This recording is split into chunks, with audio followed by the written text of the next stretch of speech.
Makeup করতে কোন মেয়েরা ভালোবাসে না, তার মধ্যে আমিও একজন। আর আজকে আপনারা যে মেকআপই দেখছেন সেগুলো সবই কিন্তু আমি ইউটিউব দেখে দেখে শিখেছি। আমার খুব ছোটবেলা থেকেই মেকআপের শখ, তো যখন ইউটিউবের দুনিয়া শুরু হলো আমি সারাদিন রাত এই সবগুলো দেখতাম।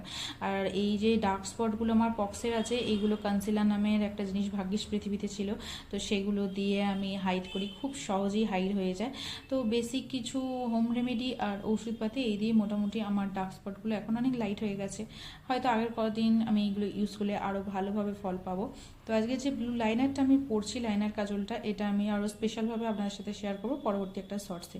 তো আমার আজকে শাড়িটা হলুদই পরবো, তো ওই জন্য আমি যেহেতু একটুখানি সব হলুদ হলুদ হলুদ হলুদ, তো ভাবলাম একটুখানি চোখটা আলাদা কিছু করা যাক। আর আমি সবসময় দুটো সেট দিয়ে এই লিপস্টিক পরার চেষ্টা করি, যে কোনো দুটো কালার দিয়ে লিপস্টিক পরলে অনেক বেশি লিপস্টিকটা স্ট্রং দেখায়, অনেক বেশি কালারটা অন্যরকম লাগে, যেটা আমার বেশি ভালো লাগে। আর পিঙ্ক রঙের শাড়ির পাড় আছে বলে পিঙ্ক আজকে আমি জুয়েলারিও পরে নিয়েছি। আর এটা আমার দুর্গাপুজোতে পাওনার শাড়ি। ফ্লিপকার্ট, অ্যামাজন, মেশো সবগুলো সাইটেই এই শাড়িগুলো অ্যাভেলেবেল আছে, আর এই শাড়িগুলো আমার পরতে খুব ভালো লাগে। আজকে লুকটা এভাবেই কমপ্লিট করলাম, কেমন লাগলো অবশ্যই জানাবেন, যদি ভালো লাগে অবশ্যই একটা লাইক করে দেবেন।